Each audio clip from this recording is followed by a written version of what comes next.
Thank you all very, very much. Appreciate it.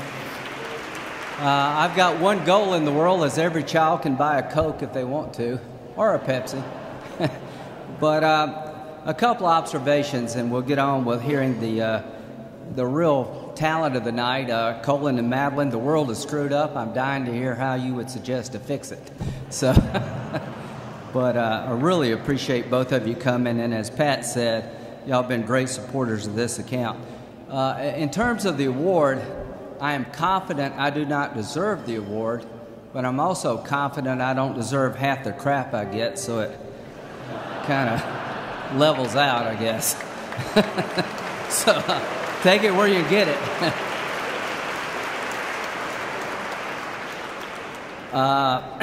Senator Lehey mentioned the House. Kay Granger. Kay, are you here tonight? She is the chairman of the Foreign Ops Subcommittee, which is a hell of a lot harder than being in the Senate. So she's swimming with sharks over there, and I really appreciate her her guts, for lack of a better word. Pat Lehey, we cancel each other's vote out 99% of the time. Get this on the tape, because in case this is played back home. But I could not have asked for a better partner, and I hope to switch jobs with him next year and be chairman myself. But but Pat has been involved with the account for years. Him and Tim are great to work with, and it really is tough here at home. South Carolina, Vermont, you name it. There are a lot of people out there in America hurting. We have high unemployment. We've got a lot of problems to solve here at home. And people are right to ask us about how we spend their money. But the one thing about Senator Lehey, he has made it as easy as possible for a conservative Republican to support this account. And I really do appreciate that.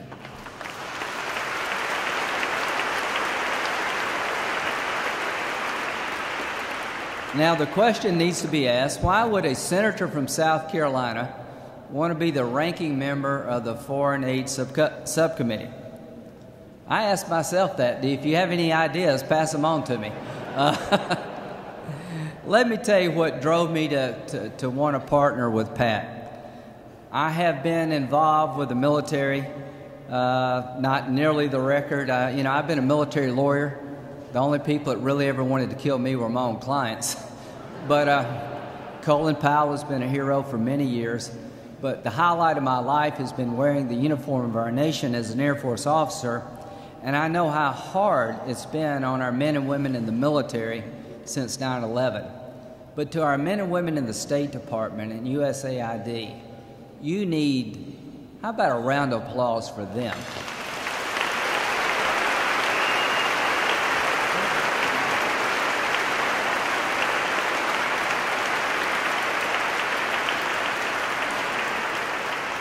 You face the same dangers as our men and women in uniform, and you're armed with something other than an M4. You're armed with the idea of what America represents. I think in many ways, the men and women in this room tonight, business people, military leaders, the NGOs of the world, that you are Al-Qaeda's worst nightmare.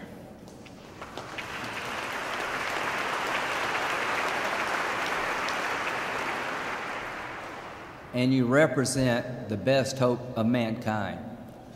You know, if I do what Senator Thurmond, my predecessor, was able to do, I'll have 46 more years to serve. I'm going to miss y'all guys. I'll get married in 10 years and have my first child when I'm 68. So I got a lot to look forward to.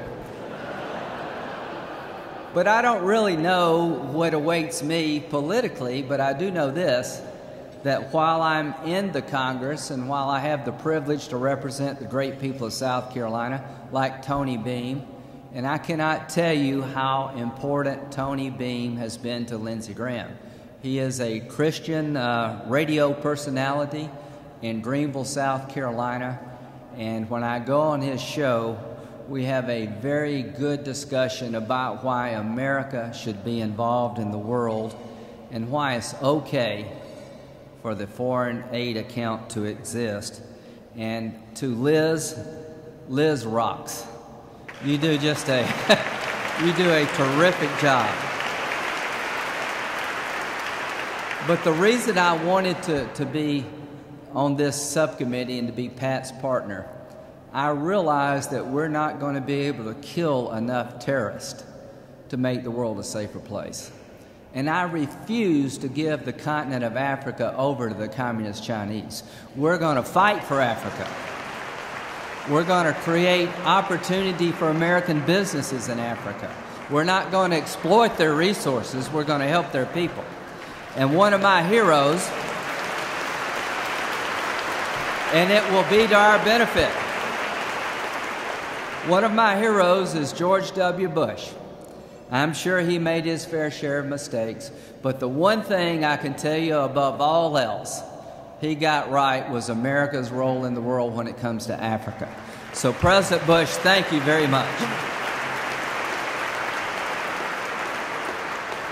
You will be my role model in terms of how I engage this account. Finally, it is 1% of the budget, but that's still $50 billion. Do you know how long it takes for the average working person to generate enough taxes to send $50 billion to Washington? For some people, it takes a lot of people all their lives. So yes, it is 1% of the budget, but it is real money coming from hard-working people. And here's what I believe about these people. Liberal, conservative, moderate, vegetarian, libertarian.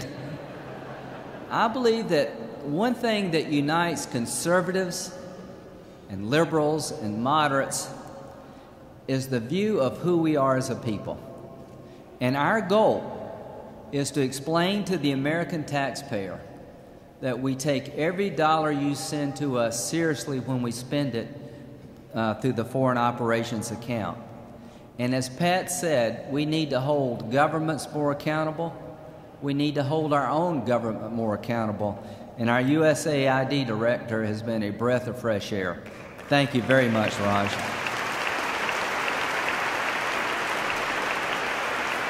But here's the story Lindsey Graham is going to tell to the Tea Party, to the Chamber of Commerce.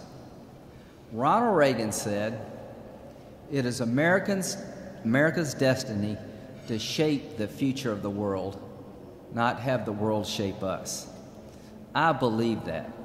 I believe that it matters what happens in Afghanistan, because 9/11, if nothing else, has taught us it matters. And Pat, when some young woman is being killed in a soccer stadium by a bunch of thugs, it's only a matter of time before that affects us.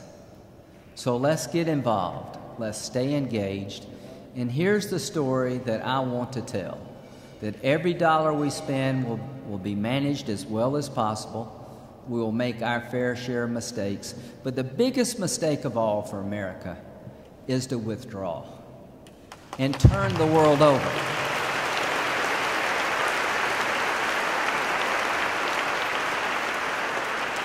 To people with the darkest vision of mankind, to the NGOs here tonight, to the faith-based community, God bless you. Your works and deeds are being recorded as I speak in heaven. To the American taxpayer, I can assure you that this 1% is doing a lot of good throughout the world, that there are babies alive today who would not have made it except for America. There's clean water in places that have never known it before. There's a schoolhouse that exists because of the American people. And to the American people, this will pay more dividends to our country in the future than any single thing we could do, because I do believe we've been blessed by God. And the way to stay in His good graces is to spend our money wisely in the cause of mankind. Thank you very much.